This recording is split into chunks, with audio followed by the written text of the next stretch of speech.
Imagine buying the tallest building on Earth, not renting an office in it, not booking a hotel room, owning the entire thing. At first, it sounds like the ultimate billionaire dream. Every morning you wake up knowing one of the world's greatest engineering achievements belongs to you. Millions of tourists visit it every year. It dominates Dubai's skyline. Its name is recognized in almost every country on Earth. But then reality begins to sink in.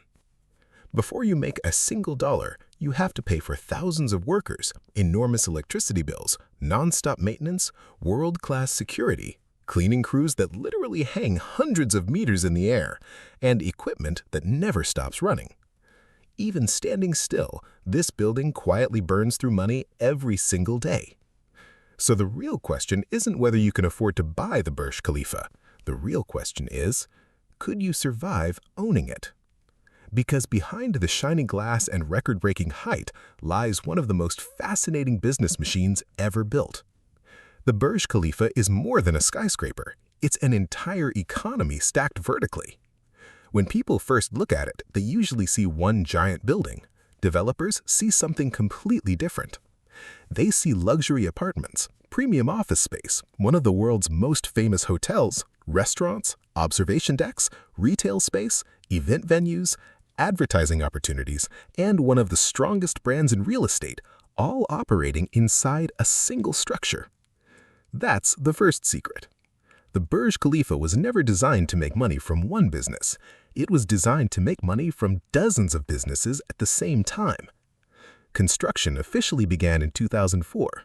At the time, Dubai was transforming itself into a regional trading hub into a global destination for tourism, finance, and luxury living. The goal wasn't simply to build the tallest tower. The goal was to build a symbol, and symbols can become incredibly valuable. The tower officially opened in 2010 after roughly 6 years of construction. Reports estimate the building itself cost around $1.5 billion to construct, while the surrounding downtown Dubai development required tens of billions more in investment. That's an unbelievable amount of money. But here's where things become interesting. Developers rarely spend billions because they love spending billions. They do it because they expect an even bigger return. The Burj Khalifa became the centerpiece of downtown Dubai. Suddenly, apartments nearby became more desirable. Hotels charged higher prices. Restaurants attracted more customers. Land values increased dramatically. In other words, the tower wasn't just making money inside its walls. It was making nearby land more valuable. That effect alone is worth billions. Now imagine you've somehow become the owner. The first thing you notice isn't the view, it's the bills. The Burj Khalifa contains millions of square feet of usable space. Every hallway needs lighting. Every elevator needs electricity. Every air conditioning system fights against Dubai's desert heat. Summer temperatures regularly climb above 40 degrees Celsius. Without cooling systems, much of the building would become uncomfortable within hours. Cooling a structure this size isn't like running an air conditioner at home. It's closer to cooling a small city. Electricity alone likely costs millions of dollars every year. Then come the elevators. The tower contains dozens of high-speed elevators capable of carrying thousands of people daily. These machines don't simply go up and down. They require constant inspections, software updates, mechanical repairs, replacement parts, and safety testing. If even one major elevator breaks, the impact is immediate. Residents become frustrated. Businesses lose time. Tourists complain. Repairs must happen quickly, regardless of cost. And then there's something almost nobody thinks about: cleaning. The Burj Khalifa has over 100,000 square meters of exterior glass. That beautiful reflective surface doesn't stay beautiful by itself. Specialized crews spend months cleaning the exterior using custom-built maintenance units suspended hundreds of meters above the ground. By the time they finish one complete cycle, it's nearly time to start again. Owning the world's tallest building also means owning one of the world's largest cleaning bills. But despite these enormous expenses, the money keeps flowing in. Let's start with residential apartments.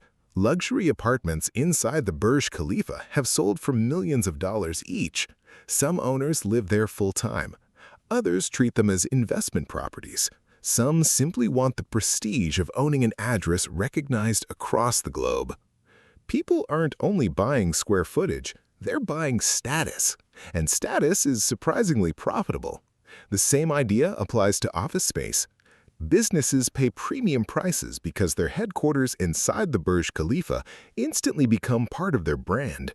Imagine telling clients your office is on one of the highest floors in the world's tallest building. That sentence alone carries marketing value. Then comes hospitality. The Armani Hotel occupies several floors of the tower. Instead of operating a typical luxury hotel, the building partners with one of the most recognizable fashion brands in the world. Guests don't simply book a room, they buy an experience.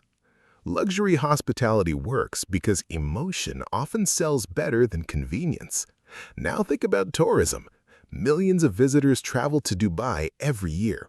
A huge percentage of them want exactly one thing: to stand near or inside the Burj Khalifa. Observation decks, like at the top, attract visitors from nearly every country. Ticket prices vary depending on time and experience, but premium access can cost well over $100 per visitor. Multiply that by millions of guests over many years, and suddenly one elevator ride becomes an enormous business. This is where psychology quietly takes over. Why do people spend money just to look out a window? Because humans love records. Tallest, fastest, biggest, first. Owning the world's tallest building creates something economists call pricing power. When your product has no true substitute, customers often accept higher prices.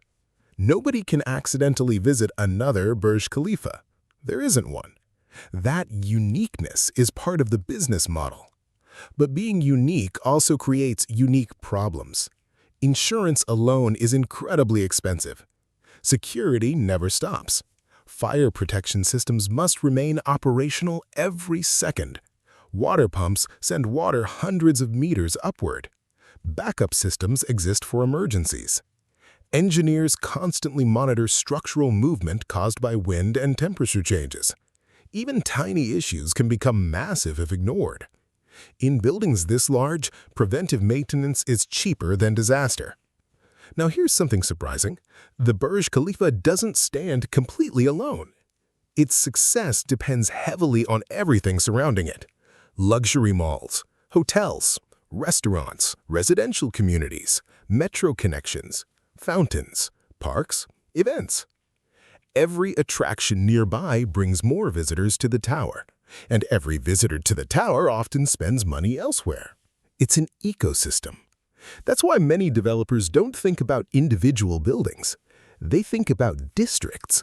One successful landmark can lift an entire neighborhood. Dubai understood this remarkably well. The Burj Khalifa became more than architecture. It became marketing. Every postcard, every tourism advertisement, every drone shot of Dubai, there's a good chance the tower appears somewhere.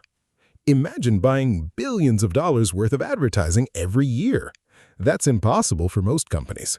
The Burj Khalifa receives that attention almost for free because people voluntarily photograph it millions of times. That's branding money can't easily buy. Of course, not everything has gone perfectly. The tower officially opened during one of the worst global financial crises in modern history. Dubai's property market had fallen sharply. Demand slowed. Prices dropped. Some investors questioned whether such an enormous project made economic sense. But landmark projects are rarely judged over a single year. They're judged over decades. As tourism recovered and Dubai continued expanding internationally, the Burj Khalifa became one of the city's greatest competitive advantages. Sometimes patience is one of the most profitable investments. Now imagine you're the owner again. People assume you're becoming richer every minute, but that's not always true. Luxury real estate depends on occupancy. Hotels need guests. Offices need tenants. Restaurants need customers. Observation decks need tourists. If global travel slows, revenue can decline quickly while maintenance costs remain almost unchanged. That's one of the hardest realities of owning large assets. Expenses rarely take vacations. Revenue sometimes does. Another common mistake is assuming bigger automatically means more profitable. Not necessarily. A smaller apartment building with low maintenance costs can sometimes generate better returns than a massive landmark filled with expensive systems. Size creates opportunity. It also creates complexity. The Burj Khalifa succeeds because it combines multiple income streams rather than relying on just one. That diversification makes the business more resilient. If apartment sales slow, tourism may remain strong. If tourism weakens temporarily, office leases and hotel operations continue generating revenue. Strong businesses rarely depend on one customer, or one product, or one source of income. They build several engines that keep running together. So how much profit could owning the Burj Khalifa actually generate? The exact numbers aren't public because different parts of the tower involve different owners, operators, leases, and business agreements. But based on commercial real estate economics, tourism revenue, hospitality income, premium office leases, residential sales, and ongoing operating costs, the property represents an asset capable of generating substantial annual cash flow while also appreciating in long-term strategic value. In other words, the real wealth isn't just the money collected today, it's the value created over decades. And that's perhaps the biggest lesson this building teaches. The Burj Khalifa isn't nearly the world's tallest skyscraper. It's proof that the most valuable businesses don't simply sell products. They create destinations. They create desire. They create identity. People don't fly across the world just to see concrete and steel. They come to experience what those materials represent: ambition, innovation, prestige, possibility. That's why the economics of owning the Burj Khalifa goes far beyond rent, tickets, electricity bills, or maintenance costs. You're not just managing a building, you're managing one of the most recognizable brands ever built from the ground up. And perhaps that's the greatest paradox of all. The taller the building became, the less valuable its height alone was. Its greatest asset became something you could never measure with a tape measure: its reputation.